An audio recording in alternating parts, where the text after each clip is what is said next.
We'll do a special edition of Multifamily Strategy Live. No, we're not just going live because I missed my live this week on Wednesday. We have a very special episode here.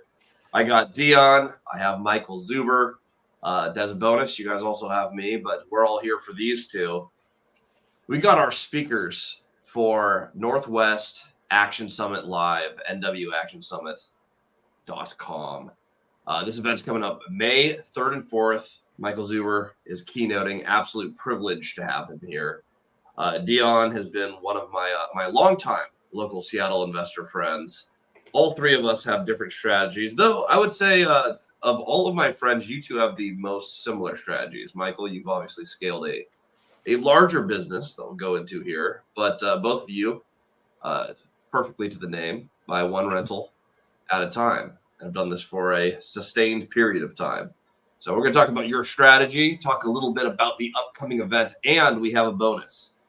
If you comment on this video, we're going to be giving away one VIP ticket, I believe valued at $800 for the two-day event, which is actually quite the giveaway.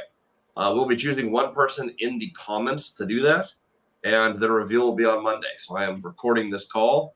We are writing down all these names, and I will throw you guys all into a random generator that my assistant will do. And watch for the winner on my Instagram tomorrow. So that's at Christian Osgood. We'll announce that a couple times throughout, I am sure. Lastly, All Nighter Hider has joined the chat, so we can officially start. Michael, good to have you on here again. I don't know that we've ever gone live together. This is kind of fun. No, I'm technology challenged, so I needed Dion to coach me, for about a half hour to make sure it all worked. So I don't go live via StreamYard very often. So we owe Dion a huge debt of gratitude for walking me through it. There we go. Dion turned me on to lives. I believe he actually set me up for my first live Zoom. Yeah, you came over to my Murder Central house in Ruston, Washington, where nobody should live. And we set you up for the first time. I love that on StreamYard here, you've got that intro because that kind of tells my brain to switch into live mode so I don't talk about all the stuff we were talking about before that would get us sued. Now we can switch into what we publicly. There we go. See, that's very important. By the way, I didn't get a confirmation from this morning, but we have one more speaker in the house. Woo! Another now Mike, we can start. Millennial Mike. First name Millennial, last name Mike. Good to see you, man. Yo. All right, we got a full screen. I like this. I like this format much better. 4 people, all speaking at the Northwest Action Summit, all different strategies. This is going to be awesome. Anyone can ask questions for any of us, so we will we'll get through the intros here pretty quickly. And if anyone has questions on real estate investing, creative finance, conventional finance, this is a group of people who have bought a significant amount of real estate, in-state, out-of-state, small, large. We got it all. Michael Zuber, you're going to be our keynote speaker for this event. Absolutely privileged to have you. Tell everyone a little bit about your backstory, what your portfolio looks like today, and how you got there. Yeah, so again, I'm the one rental at a time guy. My story started in 2002. Bought Norris Drive, 1818 Norris Drive East, 93703, 107 grand, 1100. Thought I solved it. Ultimately, having that first tenant destroy the property was a huge wake-up call. So that wasn't fun. Again, real estate investing tests you. I've often said that the first 5 years suck, but it's worth it, right? When you do something and you do it right, you got for cash flow, you don't gamble, you leverage smart, you 1031, cash out refi, seller financing, private money. There's just so many ways to keep moving the ball forward. You don't let the market dictate it. You just get better. I know a lot of people that are watching this in 2024 think that the market's over. Oh my God, rates are 7. They're 8 for investors. Folks, you don't get it. you don't get it. Frankly, as an investor, as harsh as it sounds, we want higher rates. We want a slower market. I mean, ask yourself one simple question. Do you want more or less competition? If you want more, you want lower rates. If you want less, you want higher rates. And I've been investing through all markets and all cycles, booms, busts. And I can tell you that seller financing, private money are tools that always work, but they are better used in slow markets. I think we're heading into a slow market. I want to have all my tools at my disposal. And I'm excited. The last thing I'll say is actually something that came to me while on stage at WealthCon in Vegas yesterday. I said this on my live stream. I just got to own this. I've often been proud of, and all four of you heard me say this, that I can do the work like my hands. I thought it was a privilege and a superpower to outwork. I can do it longer than you, and ultimately I will win. But damn it, that is so stupid. You should be getting with smart people that have done the work, network, get new friends. I tried to do everything by myself. If you read my book, you know that I screwed up my first year. I screwed up the first 5 years. If you watch my YouTube channel, it may be impressive today, but the first year was 1,000 videos and nothing. So one of the things that I realized while on stage, it'll be interesting when I see the video if I can see the moment that it's. And I'm a complete ball. And my superpower is also my kryptonite, and that's just embarrassing to say. Come to the summit, give everything away, network, ask questions, get around other amazing people that are doing what you want to do. The key to this journey is find people that are above you and below you, so that we can all improve together. So I'm lucky enough to have you three in my corner, and I can't wait to see you guys. And Zuber said something very important there.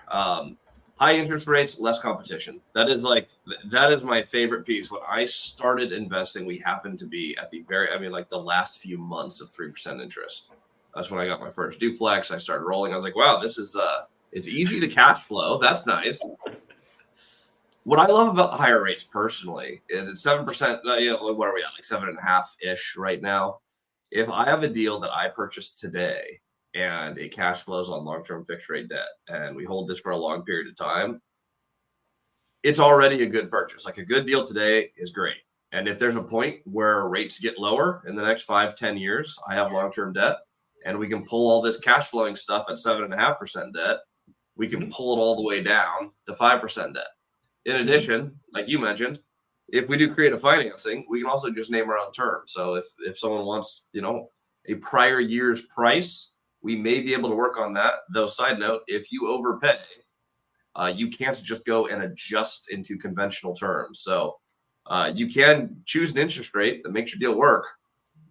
But if you only went on terms, you better keep those terms for a long time, and that deal better be right. Otherwise, your ability to adjust is nilch, as I learned with my one and only resort purchase. Mm-hmm.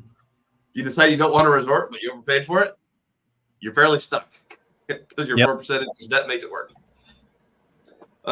Dion, tell us a little bit about your method, where you're at today. You've been on live before with me, but for those who haven't seen you on this blend of channels, which is basically no one, talk a little bit about your origin story, what you're going to be talking about at the event. So I found out that I need to start with the end story instead of the origin story, because when I focus on the origin story, a lot of people think this is depressing. So I start with, you can reach financial freedom with a small portfolio. You can make work completely optional in less than 10 years. So I retired in 2022 after 12 years of investing because I love my job. I worked 4 more years than I needed to. And so I go, look, there's a happy ending. Now let's focus on all of the reasons why people look at their life and think they have an excuse not to start.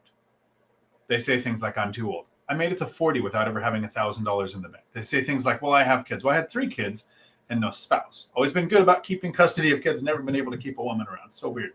Can't imagine why, except for this long list of reasons. But I found out about $89,000 in bad debt in my name I didn't know existed until the divorce. I got laid off from law enforcement because of the 2008 housing crash, and I started teaching at a CDL school making $17 an hour. So I think I had every base covered except a major health concern. So Yes, there could be some things out there that make it harder to start than the position I was in, but I have most of the excuses covered that were the actual reasons to start, not excuses not to start.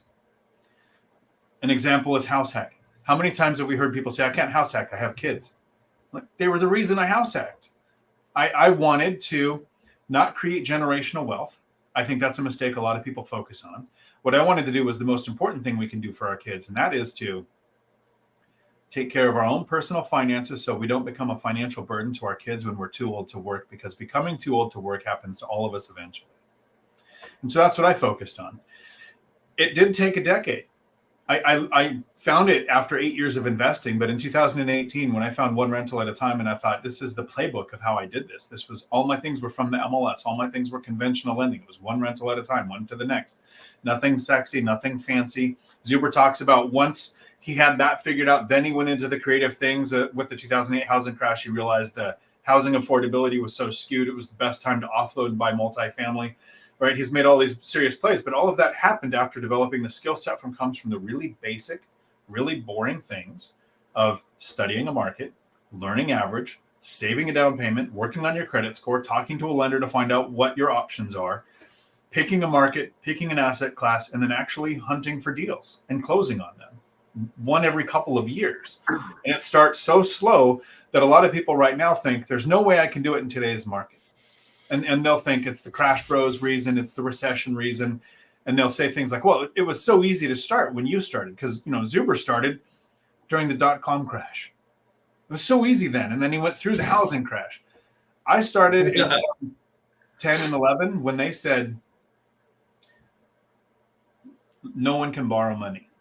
Lenders disappeared.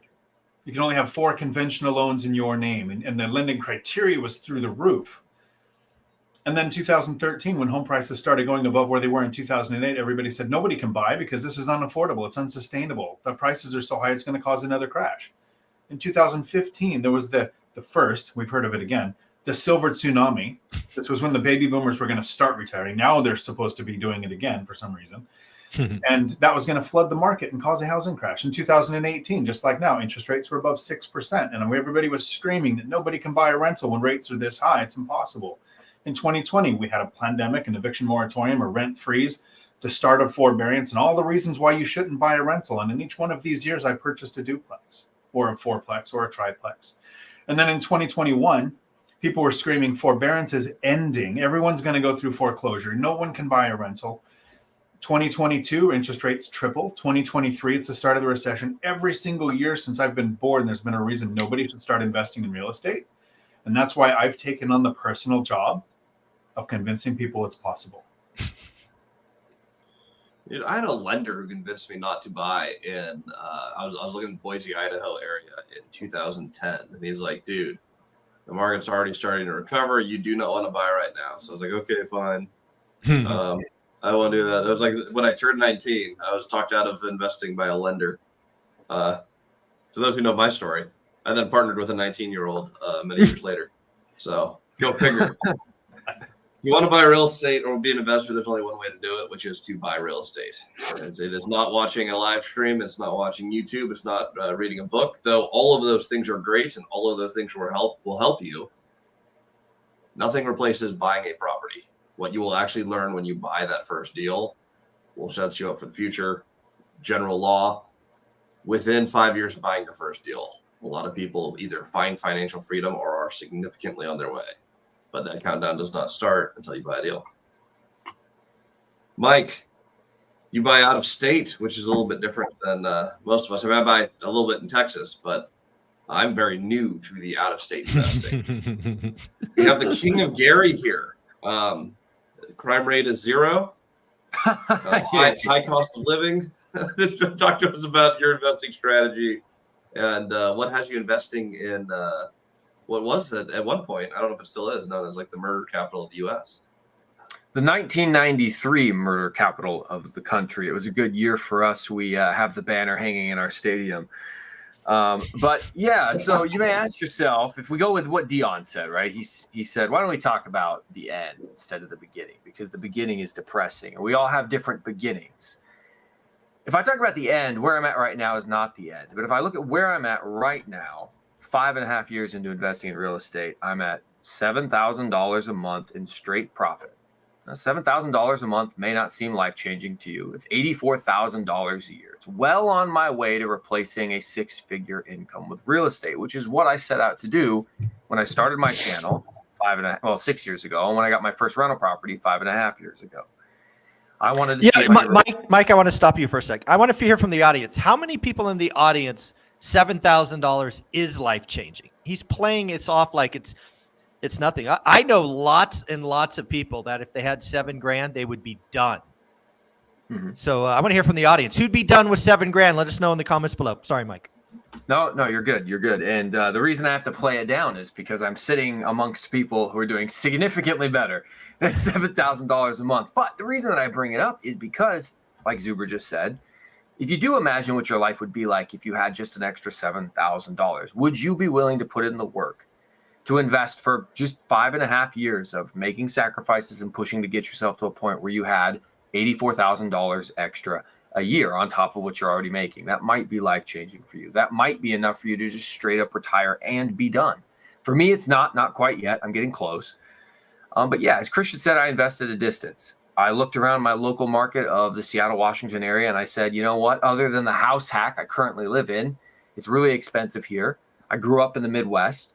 And a lot of people look at prices for properties in the Midwest and say, wow, this seems so much more affordable. The numbers make so much more sense. But how do I get started? I don't want to screw it up. I don't know anybody there. I don't know where to begin. And so what I talk about on my channel, and usually what I talk about when I speak to people like this event at the Northwest Action Summit, is how to get started investing at a distance. And that's what I cover. I love it. Now, one thing that almost all of us, I don't believe Dion's done seller financing, but a lot of us have used different creative finance strategies throughout our investing careers. And I know that's going to be a huge focus of this event, as I am one of the hosts of the event. That kind of automatically makes it a little bit creative finance, because I started with literally no money. For the few who don't know my backstory, built a 200-unit portfolio with partners. I want to point out everyone on this call has more equity in their actual portfolio than I do. Unit count does not matter.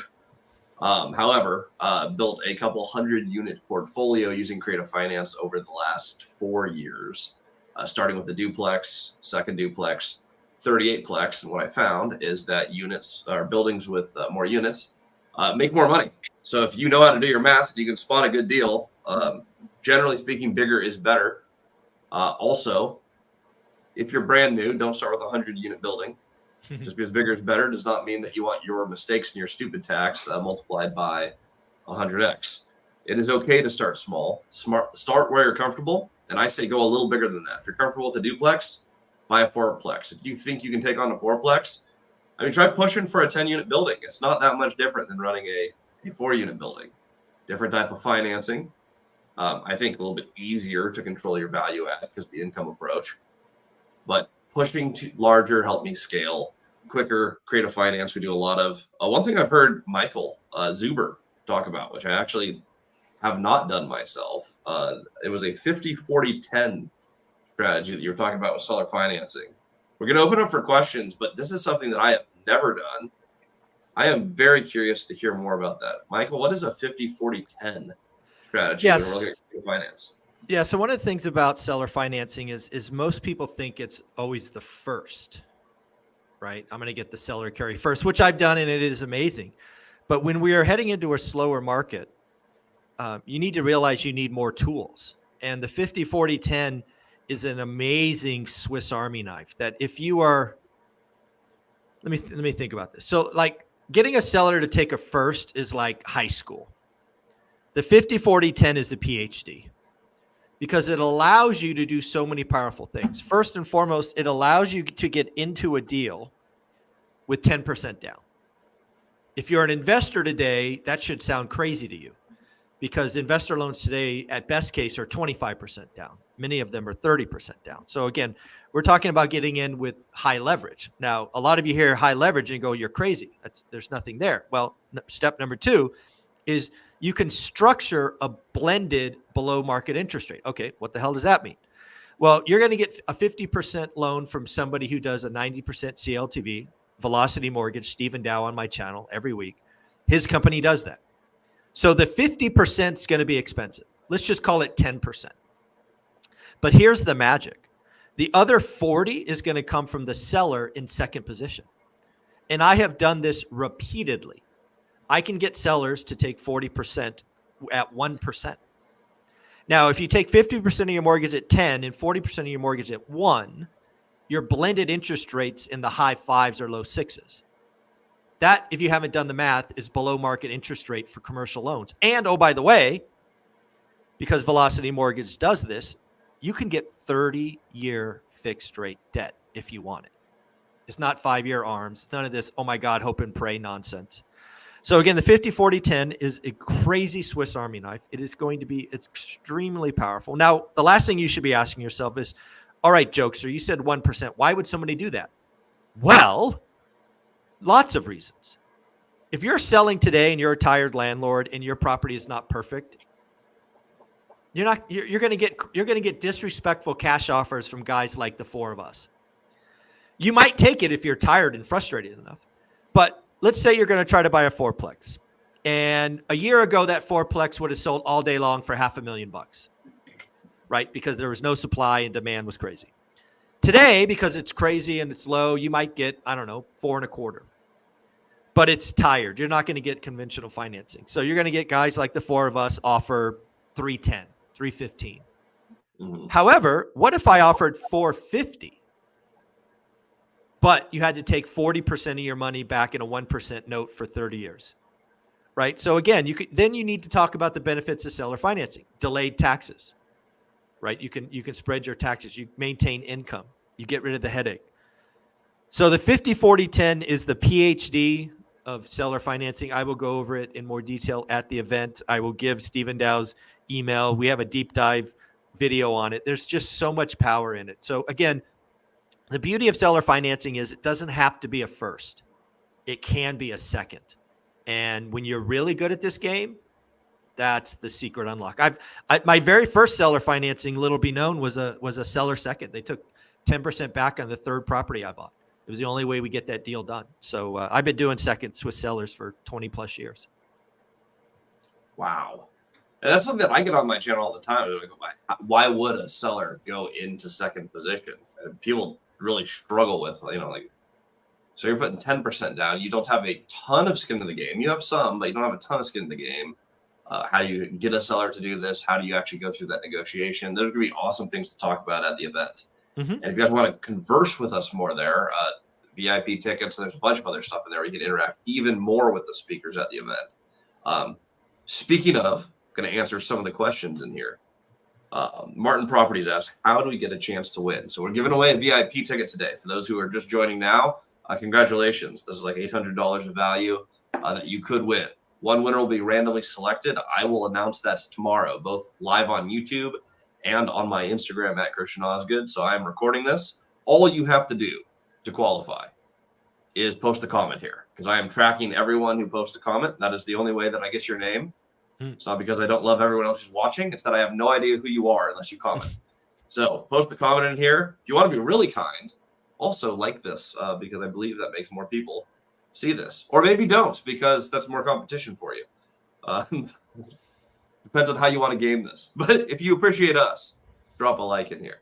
I'll be answering some questions from the chat, by the way, as we go. However, since everyone's going to be posting a comment, I'm going to be doing more digging. So I'm going to ask Millennial Mike, our other Michael, arguably the first Michael on this channel. Who's Michael 1? Who's Michael 2? Hard to say. But Millennial Michael, how have you used creative finance in your portfolio, especially like the last few deals? Give us a good example of how you used it in your strategy. You're muted. Muted. What people need to remember is that creative financing is an umbrella term. Yes, it is. That covers pretty much anything that's not traditional financing. And so there's so many different things you could do, including just 50-40-10. You could do private money. You could do hard money. You could do a seller financed loan. You could do a subject to deal. There's a whole bunch of different things. And I have done a lot of different strategies when it comes to creative financing. And I say over and over and over again that seller financing is the holy grail of real estate investing. And also, if you're not doing everything you can do to learn about creative financing, then you're missing the mark. You're doing yourself a disservice. The last several deals that I have done have been off-market and creatively financed. One of the deals that comes to mind immediately, I did a $3,000 down with 0% interest rate until it was paid off. So how did I find this deal? Wholesaler. How did I negotiate the seller financing? Well, first thing I did was teach the wholesaler about what seller financing was. So he had an extra tool on his tool belt to offer to these people he was previously just offering 50 cents on the dollar cash only. Well, when they come back and say, we don't want to sell 50 cents on the dollar for cash only, he could say, what about selling 75 cents on the dollar or 80 cents on the dollar with a down payment and then monthly payments? And they did say yes to that. And really, I know Mike and I, Zuber, have talked about this many times. Creative finance and seller financing oftentimes is a numbers game. You're going to throw it out there to a lot of people and get told no. So you need to throw it out there to as many people as you can. So why not have more people on your team, like wholesalers and real estate agents, already preemptively throwing it out there on your behalf? And so I was able to get a $3,000 down, 0% interest rate deal on a duplex. I'll mention one other way that I've used it, and that's private money. I've created what I call the slow burr method. It's the burr strategy, but I tried to come up with ways to fix the problems with the burr strategy, because when you do the burr strategy, you buy, you remodel it, you rent it out, and you refinance. But the last part can be a little tricky because, as I learned in 2022, in March, when I bought 2 properties at 3% interest rates and then had to refinance 6 months later when interest rates were at 7%, a lot of the cash flow I had anticipated got wiped out because interest rates had more than doubled. And so I said to myself, well, I have to get all my money back so that I can pay off the short-term money that I borrowed from a home equity line of credit in order to do this remodel project. And now I'm kind of forced to refinance as quickly as possible. And I don't like this because interest rates suck. Or maybe what if the appraisal didn't come back at what you want? The downside of the burr strategy is that you're kind of forced to refinance at the wrong time sometimes. So I was like, well, what if I could delay this timeline? What if instead of doing a cash out refi with a lender, instead I went to a private money lender, just a regular person from my real estate meetup, and said, what if you give me a loan on this property that I own outright that I just remodeled? And what if the loan that you give me, I pay you 10% on that loan, which is a lot, but I'm going to pay interest only, no principal. So that interest only is great for them because they're making 10%. And it's actually good for me because I'm making a payment of less than principal and interest. So I can cash flow. And then what I did is I put that loan term between me and that private money lender on a 5-year term. I got to make payments to them for 5 years, but there's no prepayment penalty. So if rates come down, I can cash out. And let's say we're in the middle of a crazy recession when that 5 years comes up. I put in there a clause that I could extend for up to an additional 3 years. I just have to keep paying them. So I give myself this up to 8-year window where I can now complete the burr strategy at the most advantageous time for myself by using private money and not boxing myself into a 6-month time frame. Those are just 2 ways recently that I've done creative finance. Dude, I love that. And I'm going to jump to a second question here, or I guess third. But dude, my favorite thing about creative finance is creative. It's everything that doesn't fit into the box. And so when you are putting together your deal, you're just basically asking the question, if it doesn't work conventionally or you don't want it to, if conventional is not the terms that you want, what makes your deal work for you and what works for the seller? If you can map out what hits their objectives and you write an offer that matches that, they're pretty much always going to say yes. So come up with something that you know ticks all their boxes, which is why you need some sort of relationship with either the owner or if it's listed, the broker. Understand the deal. And out of that, just write terms that get you into long-term cash flowing debt. You've bought an income stream and you get to keep that income stream for a long period of time. So I love it. Jake Martin has a question that I like. What's your number to transition to a different life? Is it what you're making today? 1.5 times that? 3 times? What does it look like to go to a different life? I like this in conjunction with Mike's $7,000 a month cash flow question. I think, at least for me, $7,000 is more than I currently spend on my cost of living. I live on 6.5, so that would just cover me if I wanted no lifestyle upgrades. That being said, buying a bigger house, so it will not sustain me forever. Taxes are much higher in Texas, as is my mortgage interest rate. For all of you, through your careers versus building this portfolio, where do you think the actual quality of life changes in proportion to the income you're making in a 9-to-5? Dion, I want to start with you. So there's been several studies done on the amount of money it takes to be happy. And for the last few decades, it was 75,000. Once you go above 75,000, life doesn't really change. You have housing, transportation, healthcare, enough for entertainment. It's probably closer to 90 now, maybe 110 with inflation, right? But here's the metric that's always messed up. That's earned income. And working for money is the dumbest way to make it. It's taxed the highest. It's constrained by your time, your level of input, versus how much money do you need coming in passively that you don't have to sell your life for 1 hour at a time. And for me, there's two numbers here. One number is consistent. The other one's on a sliding scale. So the consistent number is we have a freedom number. So if you're familiar with financial independence at all, you know that there's an amount of money that you spend every month. That's what you need to replace. Retiring isn't an amount of money. It's money coming in every month. That's more than what it costs you to live. Most of us have that data. We can look at the last 6 months. We can look at our expenses, credit card bills, bank statements, any money that's going out. We could say, okay, that's pretty much what it costs to live my current life. Now, some things will change when you retire. You don't commute. You don't have to eat out as much.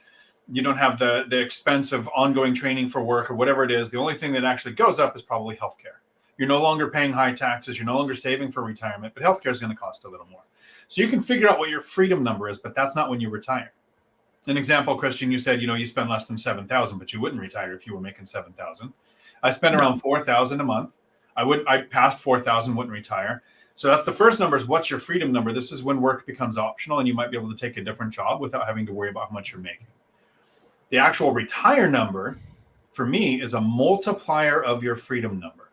The smaller your freedom number is, the bigger the multiplier. So if you only need $1,000 a month to live, I wouldn't want to retire until you were making 6,000 or 7,000 a month.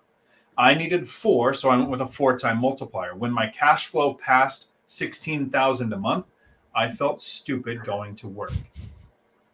That's when I retired. Okay, I hit my freedom number, and I've now passed my retirement number, which was 4 times my freedom number. So for most people, it's figuring out what it costs you to live, and then what is your multiplier. Now, the bigger the number, if you're a Zuber, I'm at the lumberjack landlord, where 20,000 a month is comfortable living, I'd double it. I wouldn't even think about retiring until I hit a 2-time multiplier. 40,000 a month, that's a big enough cushion for me in that mean. So the more money you need to retire, the smaller the multiplier. That's how I look at it. There we go. I'm curious, Michael Zuber, same question. How do you feel? Where does lifestyle change? And I think it might not just be just a multiple, but was there a dollar amount or a point in time where you're like, life actually looks notably different for me when I hit this period in investing? Yeah, I think there was a couple of steps along the journey. And first and foremost, I need to admit that I must be doing something wrong, because Dion can live on $4,000 a month, and $4,000 a month is my freaking food budget. So yeah, I was thinking that too. I was like, how? That's my food budget, and I have no kids. It's just my wife and I. I'm like, how? Yeah. I'm doing something wrong. So first off, Dion's answer is right. So there's no reason to kind of highlight that. If you can live on $1,000, 6 or 7x. If it's 20 grand, 2. So I agree with all of that. But when you're on this journey, I really got this from Coach Carson. Coach talks about there's different kind of plateaus or steps on the journey to ultimately becomes financial freedom. And the first step for me was when we could pay our mortgage from cash flow. That was interesting. The second step along the journey was when we were buying fixer-uppers and we didn't have to transfer cash from our personal account to our business accounts. That was a big wake-up call. It's like, oh my God, the cash flow is that strong that we could take on a $20,000 or $25,000 or $30,000 remodel and still pay all the mortgages. That was cool. That was a cool day. Retiring my wife, Olivia, first.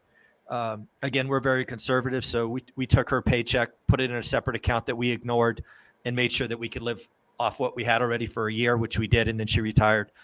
And then finally for me was walking to that office, that conference room, February 2nd, 2018, getting dealt a hand that I didn't like, and 10, 15 seconds decided, well, I guess today's the day, and you're out of there. So There are lots of moments. I think it really starts. You really start to see it when you could take a bill and pay for it with cash flow. And for us, that first really one was a mortgage.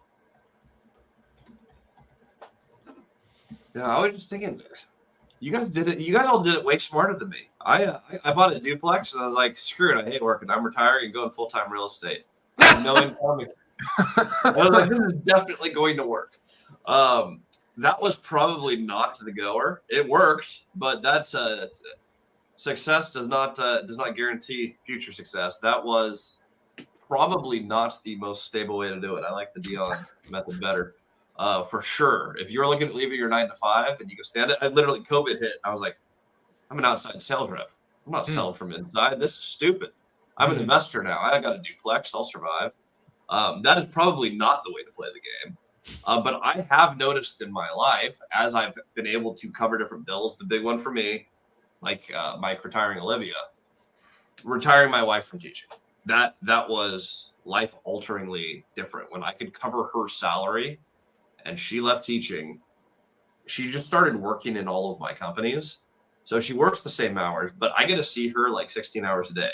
And if you're someone who likes their spouse, which I recognize is not everyone, I've not done a lot of things right. I married fantastically, ridiculously up. For those of you who have met Danny, she's amazing. That was life-altering.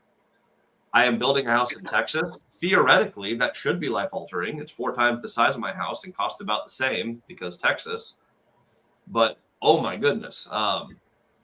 There's not once you get stable and you have some amount of freedom to spend and live as you want, the happiness number doesn't really change that much.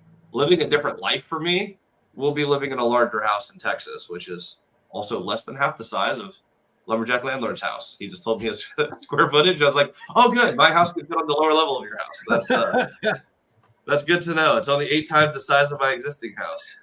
That guy's a freak. But as you play the game and you hit different levels, I think happiness, Dion, you probably hit it about right. I mean, happiness probably caps into low 6 figures. But the adventure continues. And I think the actual just continuing being able to do new things is fun and exciting. So for those who want to travel more or who wants to build the dream house, those options of what you can do open up, which is really awesome. I'm going to jump to another question, but before I do, a gift for everyone here, because we really appreciate everyone joining the live. One person's going to win the VIP ticket. And again, that'll be announced on my channel live tomorrow, as well as on my Instagram. So Multifamily Strategy and at Christian Osgood on Instagram, I will announce both those places the winner. However, everyone on this discount code is live10 until end of day Monday. That code's active for just 2 days. If you joined this live or you watched it right after it went live, you can get 10% off on the event. I am not a fan of discounts, but I do want to reward everyone for being here. So I appreciate you. Live 10. I'll post it in the chat again. That is a discount code available for everyone. And if you buy it today and then I pick you as the one winner, I will reimburse you. I think that sounds, I think that's fair. That is posted there. Everyone's biggest stupid tax. I love this question. This is something that I talk about on my channel all the time, the stupid tax. When you start, there's stuff you don't know. That's why I don't think everyone should start with a 100-unit building, because your stupid tax should be 100 times as large. When you're learning the game, you didn't know what you didn't know. Highest stupid tax you ever paid.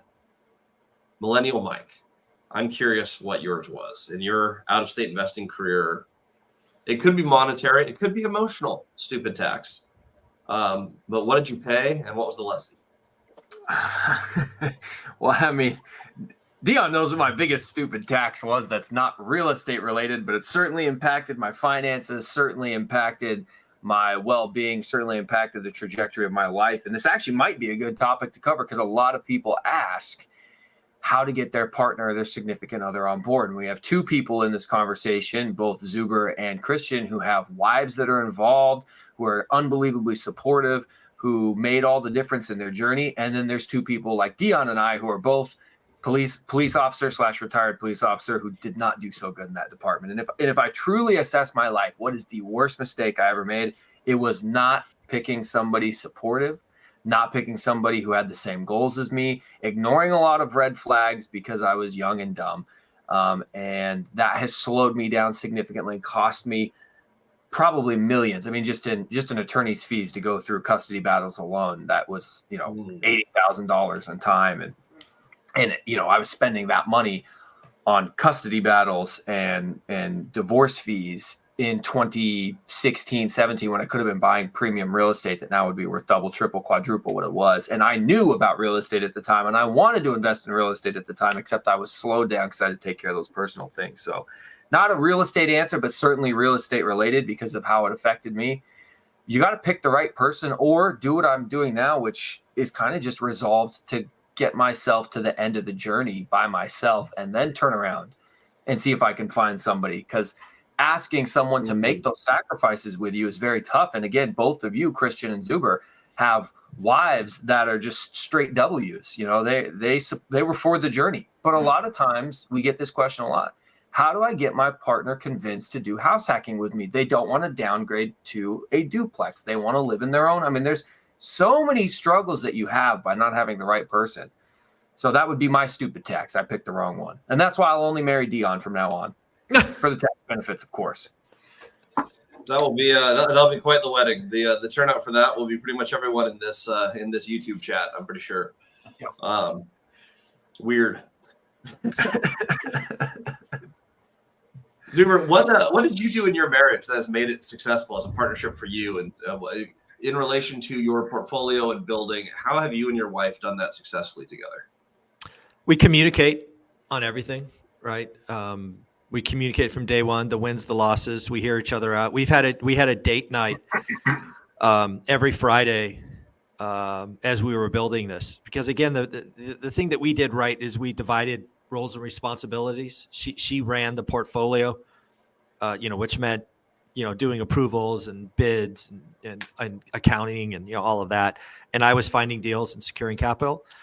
So we had to connect every Friday. And for us, that meant a sushi dinner. That was our kind of spoils for the week, that we would go do that together. And it was great every week. I think we probably did 48 out of 52 weeks.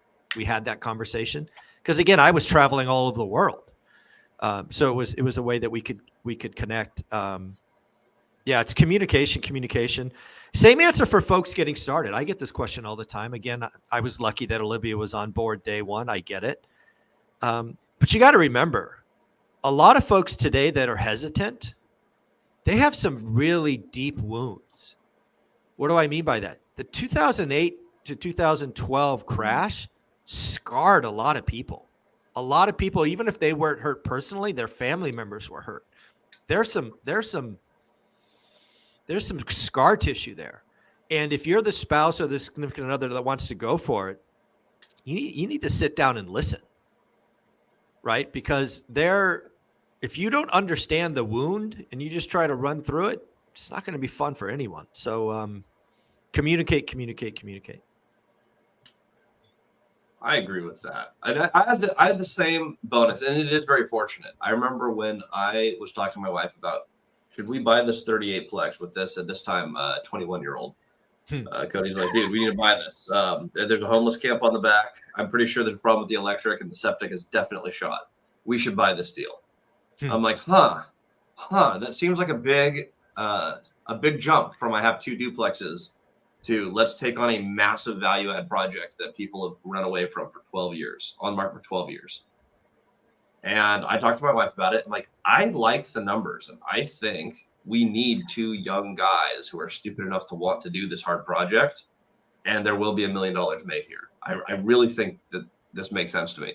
And my wife's like, okay, well, we prayed about it together, and I like it. I feel good. Let's just do it, because what's the worst thing that's going to happen? We'll go bankrupt and we lose the house. She's like, all that means is we start over. We just have a little house. I'm willing to do that. I'd rather expand. And not everyone's spouse is like that. And if you have kids, I assume that plays massively into the factor of how that feels. But when we started, it was I think it was a 2 or 3 hour conversation of, I'm like, I think I want to do this. My wife's like, I'm all in. Let's do it. I think she had less stress than I did going into that. That is not every woman or husband if you're a woman getting into this game. So, I agree. Communication, absolutely everything. Spending all day with my wife working in the company. She does the maintenance contractor coordination, and she helps me run some of the teams because I started too many companies too fast. She makes everything possible. If you can find that partner, invest everything into that relationship. By the way, we have Jennifer in the chat. Jennifer is one of the, she's been running Northwest Action Summit forever. Her and her now husband, Kurt, run this event. I have the privilege of co-hosting this year, but these guys with the OG Northwest Action Summit, this event is the best event that I've been at. Like last year, I went to this. I was like, this was amazing. So when they invited me to co-host, it meant a lot. She brings up a good point, though. We are a week and a half away. Like, if you are going, this is May 3rd through 4th. If you want to go, discount code's live10. Seriously, buy your ticket today. I will reimburse you if you're the winner, but like buy it while you're on this live. I want to see people there. There's still some spaces left. Networking is fantastic. Jennifer worked on the catering, so I know the catering is ridiculous. If you like food, this is the place to network. And then we're just have a really diverse group of speakers, different strategies, different ways to buy real estate. We want to see you guys all there. Running through here, grabbing a couple more questions, then we'll go ahead and call it a live. We'll go to, I feel like we have a little bit more runway. Everyone have a few more minutes. This is going to be like a 45-minute thing, but I'm getting thumbs up. So let's carry on while I find it. I agree with Ruben. 50, 40, 10 sounds amazing. I'm going to find one of those. Within the next 12 months, I'm going to do one of these. This is a fun thing. I have a good deal of bank debt. I just did my first commercial bank acquisition recently. But 50, 40, 10, it makes sense to me. You have enough skin in the game to sell everyone on. It's like, hey, I am invested. The bank's going to love that because they're only putting 50% down. The banking first, they're going to have, as long as like a local regional bank, I'm imagining. I imagine banks like the sound of that a lot. As long as the seller's on board, it's a good strategy that I've never thought of.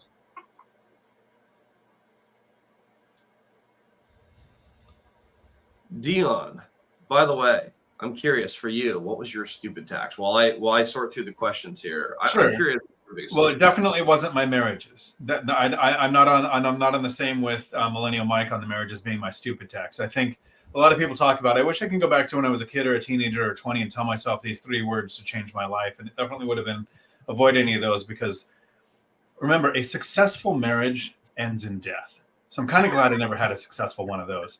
And they kind of motivated me to want to reach financial freedom. So I think they're one of the reasons why I did it. My stupid tax was my first year of being a landlord. I thought I would replace my income because I hadn't even realized freedom number, multiplier, any of that. I just thought, okay, I make this much. I need to make this much off of rentals. And I'm going to do it without any education whatsoever. Right? It takes years to get a degree. It took 13 weeks to go through boot camp to become a Marine, 6 months to go through a police academy to become a police officer. And I'm just going to replace my income by owning a rental. So that first year, I thought, I can't trust a stranger, so I better rent to a friend. I'm renting to a friend. I'm not going to have a lease with a friend. That's stupid. I don't even know if we did a handshake. We just said, hey, you move in, the rent will be this much. And then he never paid it. Then he moved out and rented it to someone else and collected the rent and never paid me that either. My stupid tax was that first year. It was so bad. The stupid tax was so bad, I tried to quit. I thought, yep, I don't have the skill set. I can't be a landlord. I can't own properties. I don't want tenants. I'm out here. Anybody who even has a mortgage on their own house is stupid. And because of the housing crash of 2008, my house was underwater. Luckily, I couldn't give it away. I was stuck with it. I couldn't even subject to because people could buy houses for 80% of what I needed to cover for the mortgage on mine. And I couldn't find someone dumber than me. Then I educated myself and I took care of the stupid tax. But that first year was my biggest stupid tax. I mean, I lost money on a rental for a year straight before I started reaching out and looking for things like one rental at a time or bigger pockets or multifamily strategy or Millennial Mike or anybody who's doing this because I'm not the first person to own a rental. Like somebody's done it. Somebody's sharing the information. Why didn't I go out there and try to find this? And so that's the goal now, is everybody in the comments shouldn't have to pay all of our stupid taxes. Some of them will make the marriage mistake, but not everybody has to make all of the rental mistakes. We got a question specifically for Mike, and both of you guys have invested. Both of our mics have invested while doing a full-time job, so we'll ask both mics just to be safe. But starting with Millennial, how do you manage investing with a full-time job? We all have the same time, but you're doing more. I had this question for Matt Hawkins on the podcast recently too. He's like, "Oh yeah, no, I was super involved in my church, and I worked 50 hours a week, and I built this huge portfolio, and I also did my own property management." I'm like, how? Like that doesn't even register for me. You have a very intense job with unusual hours, and you're on call, and you're investing. How do you find time to do that? What does the schedule look like for you? Yeah, so for those of you who don't know, and I mentioned and alluded to it earlier, so I'm a full-time single father. I have full custody of my son 100% of the time. I'm a police officer, a SWAT officer, which used to mean that I worked during the day but could be called out at night. Recently, I got promoted to sergeant, and that means I got put back on night shift. So now I just work all night long. I know it sucks, 7 p.m. to 5 a.m. It's brutal. I run a YouTube channel, not nearly as illustrious or successful as you gentlemen's, but I spend quite a bit of time uploading videos. And that, believe it or not, really does take a lot of time. I do all my own editing. I run my real estate portfolio. I buy real estate. I'm managing the remodels. I started an Airbnb next door in my duplex, and that took time. I was doing all the cleaning for that. Yeah, there's a lot of time that gets sucked up by everything that I have to do that is not leisurely relaxation. But how bad do you want it? How badly do you want it? Guess how much time I spend playing video games? Not much. How much time do I spend on Netflix? Very close to zero. How much time do I spend just lounging about doing nothing? Very close to zero. I'm very efficient with what I do. Most of my daily tasks are related to work or moving towards my goals in some way. Even things like going to the gym and working out and playing soccer, which I keep myself in good physical condition. When I double up on tasks. I got to spend time with my kid. He comes to the gym with me. He comes to the pool with me. He comes to the soccer field with me. That's one of the ways that we spend time together. Spending time with my kid is the only, and I hate to say it like this, is the only non-work related goal really that I spend a lot of time on. I spend time with him, just whatever he wants. We go to the park to enjoy time together. But we all have the same 24 hours. People have heard this before. What do you do with those 24 hours? And I think if people really honestly took a look at their schedules, not necessarily the people here other than Dion, but he's the lazy investor. But if people really honestly took a look at their schedules and said, am I actually working as hard as I can? If you go and look yourself in the eyes, in the mirror, and say, am I really putting forth as much effort as I could be? If I really wanted these goals that I claim that I want, that I'll post on social media that I want, the cash flow, the rentals, the assets, the lifestyle that I want, am I really doing everything that I can right now to make that happen? Or am I making excuses sometimes, or going slower than I could be, or getting distracted by other things out there? And if you really want it as badly as I do, you would sacrifice almost anything to make it happen. And that's what I do. Oh, I love that. And I feel the same way. It's like you only have so many hours in the day. Go do stuff. For those who watch a bunch of Netflix or play video, I don't know if Netflix tracks your hours. I know most video games you can literally like log in and see how many hours you play. I think people would be shocked. It's like, oh my gosh, if I spent 1,000 hours trying to find a deal, you would absolutely find a deal. I personally look for deals 2 hours a week. That's the amount of time I spend. I don't look a lot. I meet with one owner every single week, and I make sure that I do that. At least one owner of real estate in the markets that I want to invest in.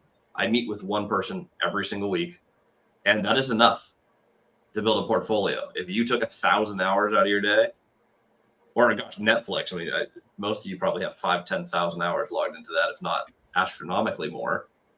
You would hit all of your goals if they mattered enough to you. Mike, I absolutely love that. Zuber, same question to you.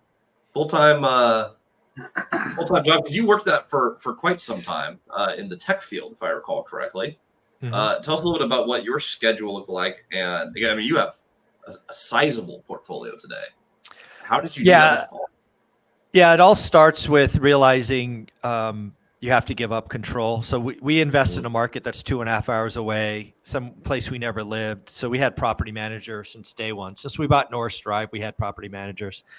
And, unfortunately, that's hard, right? Property managers job's hard. I fired my first 5 property managers. That wasn't any fun. Ultimately finding the right one, ultimately getting to a point of size where you're not just a number on the board, where you're a significant percentage of their business, certainly was helpful. But basically what we focused on was communications. We set up, various rules of engagement, approval limits, things of that nature. We had a Friday call. I should say Olivia had a Friday call. I think it was 10 a.m. every Friday for 15 minutes just to check in. We just wanted to make sure the communications were open, with real estate, really with anything in life. Bad news doesn't get better with age. So you want to attack it head on. Every time we ran into a bump, we learned the lesson, and we changed the procedure or process. But ultimately now doing it for 20 some odd years with the portfolio we have, we probably, I don't know, 4 hours a month, maybe 4 hours a month, but that's because we've been doing it a while and everything is in place. We get a daily, one thing we do now is we get a daily report. This is what we implemented during COVID. We get a daily report around rent collection and expenses. So we're watching it a lot more even now, but the time commitments today is 4 hours, but because it's everything we did during the journey. Yeah. That's one of the great things about passivity. When you start in real estate, it is the least passive thing ever. I mean, it is ridiculous how much work it is. Mm-hmm. Even Dion, who is much more efficient with his portfolio, and that's really what it is. Dion just went for high cash flow, doing a deal, maybe 2 a year, but consistency. When you're putting these things together, it is a ton of figuring stuff out and a ton of work, and stuff will happen that you had no idea could happen. You will make mistakes. But there is a point where you add systems and you add people, and over time, cash flow continues to go up. You can buy for great cash flow, but time will also increase that. You get to a point where you can afford passivity. But none of us get to start there. Unless I'll take that back. If you inherited a ton of money, I suppose you could probably buy passivity. If you are like the rest of us who are figuring it out and building our own business, it takes some time, but you actually do get to add efficiencies or add employees or add people into your universe, where it goes from I'm doing this all the time to I'm not involved in this piece of my business anymore. There's a bunch of pieces of real estate now, which fortunately for me, I don't have to do, which means I can go full time at something else. And then when I get really good there, you add systems. So it goes from this is my entire life to this is halftime to it's a few hours a week to it's a few hours a month that I'm really dialing in and looking at these things. Passive income is apparently possible. I've not been playing the game long enough for that, but I see so many people who've added these systems where they're like, yeah, we got real passivity, and there is a point where you do get to retire a pretty extraordinary income. From Financial Firefighter, what's the Zuber letter I'm hearing so much about, and what can I expect from signing up for the Zuber letter? So the Zuber letter, just go to zuberletter.com. You can go there today. You will see the first edition that we released. It's actually a partnership between myself, One Rental at a Time, and Resi Club, aka Lance Lambert, a former editor of Fortune in real estate. It's a really cool combination. He's very data oriented, all of that. I'm very kind of been there, done that. So he's been on my channel for well over a year. We've had many private conversations. He was actually at our event in Vegas, so he's definitely in the family. And he let me know in Vegas that he wants to help me. Thank you for that. He wants to help me take my content and do what he does well. He's an author, right? He writes. And we actually it took 3 weeks to make it work because, I'm involved in the process and I write and spell terribly. If anybody's ever gotten an email from me, I apologize. Shoot, even my texts are probably misspelled. But yeah, I'm really proud of it. It's just another way to communicate. We're going to take one theme, right? So I do 30 videos a week. We're going to take one theme, one string, and we're going to go deep. And I'm very, very proud of it. We almost have 6,000, I don't know, they called subscribers or whatever. I'm not sure what they're called, but almost 6,000 are signed up in less than 3 weeks. Wow. So it's telling me that we're on to something. So again, it's free. I'm not going to ever charge for it. It's just another way I can go deeper on a topic that I'm interested in. So I'm very proud of it. Again, 6,000 folks in 3 weeks. I thank each and every one of you for doing that. But let's get some more. Go to zuberletter.com. Zuberletter.com. Dude, that's awesome. And I appreciate, that's one thing I actually love about this entire group. The amount of stuff that everyone here just does for free. Most of us go live consistently. If you're Michael Zuber, 30 videos is insane, by the way. I mean, that is the output that this guy has had. If you look at it, how many videos does your channel have today? I would guess 14,000, I would guess. And you know what? You can pick any individual one of them, and they're good, and they all have value. The updates, the economic insights, like, it's not just like, oh, he's just launching a ton of content. Like, you plan these out, you think through them. That's an amazing amount of output. For anyone who's wondering, 14,000 is a ton of videos. I believe I have 1/10 of that. The amount of time I spent on that was insane. That is wild. Dion, how often do you post content? Generally 3 times a week. I do a 2-hour live stream on Tuesdays, and I do a members only or a course video after that. And then Thursdays and weekends, I'll do like a 10 or 15-minute live stream. And Millennial Mike, how often do you post? You do your own edits too. I edit my own long form videos, and I try to upload 1 video a week. That's it. I have shorts that go up all the time, but my long form stuff, I just try for 1 a week.